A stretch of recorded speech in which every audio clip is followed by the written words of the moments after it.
magandang araw po sa ating lahat.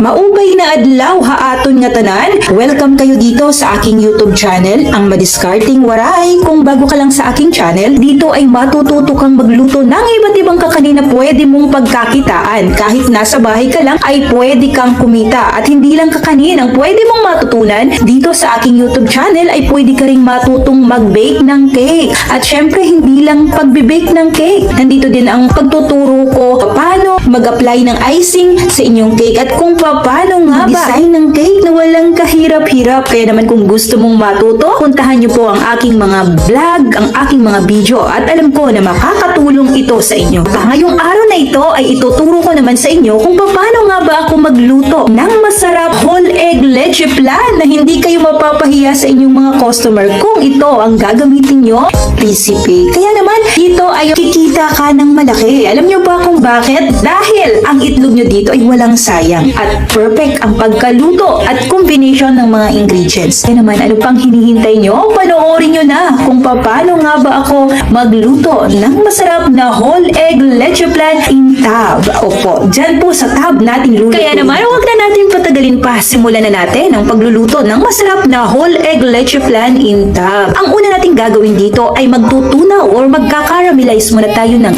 ating asukal. Ang ginamit ko dito ay white sugar, 1.5 cup, pero depende din sa inyo kung gusto nyo ay white sugar, okay lang po. Pero wag na wag kayong gagamit ng dark sugar or brown sugar. Pwede lang kayong gumamit ng wash or white para hindi ganun ka-dark ang ating caramelize. Ang gagawin natin dito ay tutunawin natin. Once na matunaw na, maglalagay na tayo ng or tubig. 2 cups po ang gagamitin natin dito. Maglagay kayo dito ng tubig sa inyong kinaramelize sugar. Kailangan ay dahan-dahan nyo lang po itong ibubuhos dahil kapag bigla ang paglagay nyo, ito ay puputok at baka matilamsikan pa po kayo.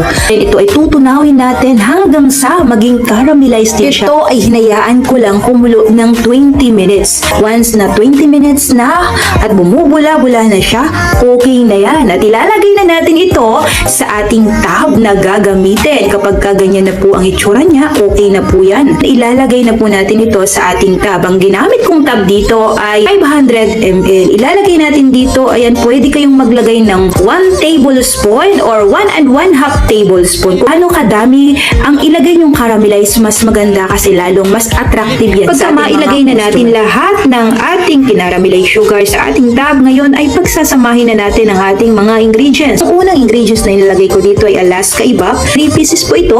Ito ay 370 ml. Condensed milk, pero ang brand na ginamit ko dito ay Cowbell. Mas mura, pero mas masarap. Dito ay gumamit ako ng 5 pieces na 300 ml. Once na ilagay na natin dito ang ating mga gatas, isusunod naman na natin ang ating whole egg. 20 pieces po ang ilalagay natin dito. Nabili ko siya ng 7 ang isa. Dito ay gumastos ako ng 140. Sa itlog pa lang po yan. Then imimix natin siya ng mabuti. Once na wala kayong hand mixer, kailangan yung i-mix ng mabuti ito. Pagka okay na at nahalo na rin natin ito, gagamit ako dito ng hand mixer. Bakit ko nga ba ginamitan ng hand mixer ito? Mag-combine lahat ng itlog natin sa ating gatas at maging pino-pino at ang makinalabas dito ay magiging smooth na parang talaga siyang pure egg yolk ang gagawin natin. Ngayon ay sasalain natin ito ng 2 or 3 beses. Yung wala na kayong nakikitang pamumupa ng inyong itlog. Talagang bilis na po siyang masala. Okay na po yan. Then maglalagay naman na tayo dito ng ating pang flavor. Wag niyong kakalimutan na maglagay dito ng flavor. Ang gagamitin natin dito ay lemon flavor. 1 teaspoon po ang ginamit ko dito dahil marami nga po itong ginawa ko. Dito ay naglagay ako sa aking tub ng 1 cup. Makakagawa na tayo dito ng 15 piraso ng ating whole egg leche flan. Nako, walang kalugi-lugi at malaki po ang income na pwede nyong makuha dito sa ating whole egg leche flan. Nakagawa ko nga dito ng 15 piraso at ibinenta ko siya ng 100 ang isa. Ang ginastos lang natin dito mga kawaray, mamaya sa dulo ng aking video na ito ay makikita nyo kung magkano nga ba ang ginastos or kung magkano rin nga ba ang tinubo dito dito sa ating whole egg leche plan. Dapat mga kawaray ay nagpainit na kayo ng inyong tubig. Dapat kulong-kulo na ang tubig nyo bago natin isasalang ang ating leche plan. Kailangan takpan nyo din po ito para hindi pasukin ng tubig. Safe naman po ito dahil microwavable ang ginamit ko dito. Huwag kayong gagamit ng tab na hindi microwavable, baka malusaw po ito. After 35 to 30 minutes, naluto na itong ating whole egg leche plan. So ayan, okay na yan. Huwag nyo pong palalakasan ang inyong apoy para hindi maging lugaw ang inyong leche plan. Kailangan alalay lang po ito. Pasensya na kayo sa aking kamay na nakikita nyo maraming peklat dahil po yan sa pagluluto. Dahil nasusunog or nasasagi ang oven, kaya ganyan. Medyo madami ng sugat itong aking kamay. So eto na nga mga kawaray, naluto na natin. Alam nyo ba, habang ito ay pinalalamig natin, nagbabago ang kulay ng ating leche plan. Nagiging talagang dark yellow na siya. Talagang parang pure na egg yolk ang ginamit natin dito. So eto na, napakalaki nitong ating whole egg leche plan na kahit na kayo ang kumain dito ay hindi nyo mauubos dahil napakalaki. Kaya naman gawin nyo na po ito at pwede nyo po itong ipa-order ngayong darating na New Year dahil tapos na ang Christmas, kaya New Year o kahit na anong okasyon, pwede nyo po itong lutuin para makatipid kayo at walang sayang ang inyong itlog, diba? Kaya naman kung gusto nyong hiramin ang aking mga picture na pwede nyo pong ipang-post ito sa inyong FB, dalawin nyo pong aking Facebook, Hasmin Kabigkis. Kung gusto nyo akong i-friend request, kung gusto nyo akong i-follow, pwede po yun. Marami po akong picture ng aking mga kakanin na pwede nyo pong gamitin. Huwag na po kayong magpaalam. Pero sasabihin ko sa inyo, huwag nyo pong pangalanan ng aking mga picture dahil marami din po ang gumagamit nito. So ayan, nakikita nyo namang makinis at napakaganda at napakasarap patinggan itong ating whole egg leche plan in a tub. Ayan mga kawaray, napakasarap. At alam nyo bang creamy po talaga siya. Lalong-lalo na yung nagpasarap dito ay lemon flavor. Nga pala, kung wala kayong lemon flavor at wala kayong mahanap, pwede naman po yung balat ng lemon. Ayan, dahon ng lemon, pwede din po yun. Or, pwede din naman vanilla. Pero, mas nire-recommend ko po sa inyo ang lemon flavor para matanggal talaga ang lansa niya at napakasarap po nito. Pero kung vanilla kasi, nandun pa yung lansa naiiwan pa. Kaya naman, mas magandang gamitin talaga ang lemon flavor. Ayan mga kawaray, at dahil nga po gusto ko pang mas masarap at pinakamasarap itong ating leche plan, ay maglalagay tayo dito ng konting Edin cheese. Pero nasa sa inyo rin yun ito ay optional lang. Kapag kalagyan nyo ng Edin cheese ang inyong leche plan, pwede po kayong magdagdag.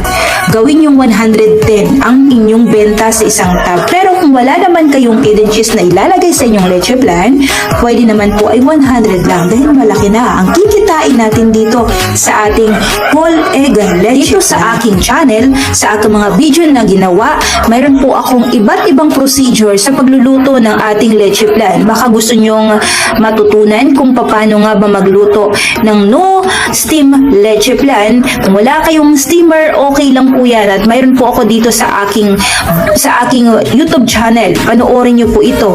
Puntahan nyo po ang aking mga video at makikita nyo doon no steam leche plan. Pwede nyo pong gawin yun at talagang wala pong pagkakaiba ang lasa. Pero yun naman ay egg yolk ang gagamitin nyo. Hindi talaga kailangan talaga ay egg yolk lang talaga.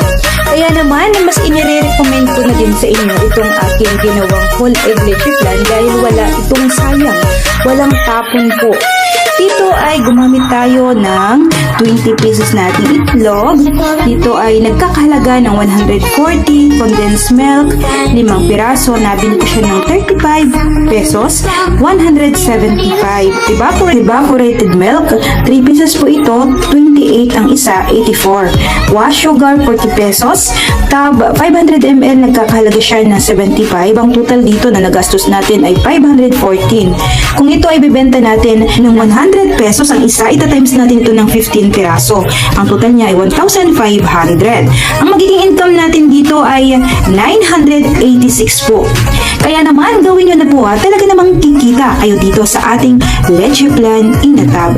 Thank you you and God bless po sa ating lahat at sana nakatulong po itong aking recipe ngayon. At eto na nga, magsha-shoutout na po tayo. Shoutout po sa lahat ng mga nagko-comment at patuloy na nanonood sa aking YouTube channel. Thank you, Ma'am Reni Cervantes. Ayan, si Ma'am Reni Cervantes. Maupay na kulob, kabayan. Ikaw na talaga, kabayan. Lahat ng naituro mo na lahat ng mga tinuturo ng mga masasarap. Stay safe and God bless. Ang sabi niya, wow, yummy, kabayan. Nagutom tuloy ako. Salamat, kabayan, sa pag-share mo sa lahat. Keep safe always and God bless. Thank you, Ma'am Reni Cervantes. Shoutout po sa inyo at sa family niyo. Thank you po. At patuloy po kayong nagko-comment sa akin. Thank you, Ma'am. Shoutout po kayo at lagi po kayong mag-ingat. At isa pang nagpapa-shoutout. I-shoutout po muna natin si Funny Vlog. Ang sabi niya, sana all nakapagluto ng agahan para sa mga anak. Sisikapin ko magluto niyan bukas. Babangon ako at maaga. Gusto namin yung mga anak ko at ni Habi. Opo, try nyo pong magluto nito at masarap kapag ito ang lutuin nyo. Tiyak nagaganahan po ang inyong mga anak at lalong-lalo na makakakain po sila ng mga gulay, lalong-lalo na po ang okra at talbos ng kamote. Napakasarap at kayang-kaya nyo po itong lutuin. Napakadali lang po nito. At i-shoutout din po natin si Ma'am Florita Daga. Ang sabi niya, hello po, pakilagay po buong pangalan nyo. Hindi ko kasi makakita sa FB. Gusto ko magnegosyo, gumawa na recipe mo, tapos kinakain namin, tapos mabati po ako. Salamat. Ayan, Ma'am. Shoutout po sa inyo, Ma'am Florita Daga. Shoutout po natin si Ma'am Florita Daga. Thank you po sa panunood mo. At alam kong first time ka lang dito sa aking YouTube channel. Ako po si Hasmin Cabigues. Hanapin niyo po yan sa aking Facebook. At si Ma'am Corazon Tanyola. Shoutout po Ma'am Maria Corazon Tanyola. Shoutout po sa inyo. Wow, may iba na namang disenyo ang palito. Parang isaw talaga. Madiskarte ka talaga, madam. Thank you for sharing. Yummy kakanin. Thank you, ma'am. At gawin nyo na po, napakadali. At pwedeng nyo po itong ipang negosyo. Thank you po sa walang sawang pagko-comment nyo sa aking YouTube channel. Lagi po kayong mag-ingat, Ma'am Maria Corazon Tanyola. Thank you po. At shoutoutin po natin si Ma'am Lily Marmol. Hi, Ma'am Lily Marmol. At talaga naman palagi po kayong napapasali dito sa aking video, sa aking mga vlog. Ang pangalan nyo po ay palaging nandito sa aking vlog. Thank you po. At pagka tayo ay magkapera na, titingnan ko talaga kung sino talaga palagi ang nagko-comment sa akin. Thank you po, Ma'am Lily Marmol, sa patuloy na panunood nyo. Wow, favorite ko rin yan sa umaga. Masustansya pang almusal. Tama yan, Ma'am Jess, para sa salo-salo buong pamilya. Yummy. Thank you po ulit, Ma'am Lily Marmol, sa walang sawang pagko-comment at pagsuporta nyo sa aking YouTube channel. Thank you, Ma'am. At si Ma'am Monina Mons. Ang yan. Ang sabi niya, Ma'am Monina Mons. Ayan, shoutout po sa inyo. Wow, sana magamit ko ang panghanap buhay ang mga napapanood ko sa mga recipe mo. Susubukan ko magluto nito. Salamat. Opo, Ma'am Monina Mons. Napakadali lang at alam niyo bang saktong-sakto lang po itong mga sukat at hindi na po kayo talaga uulit pa dahil sakto po ang mga sukat, ingredients, lasa, lahat po ay sakto lang. Kaya good luck po sa inyong magiging business, ma'am. Shoutout po sa inyo. Uulitin ko, maraming salamat po sa lahat ng mga nagko-comment at nagpapa-shoutout. Thank you po sa inyong lahat, mga kawaray. Sana'y patuloy niyo pong suportahan ang aking channel. Thank you and God bless po sa ating lahat.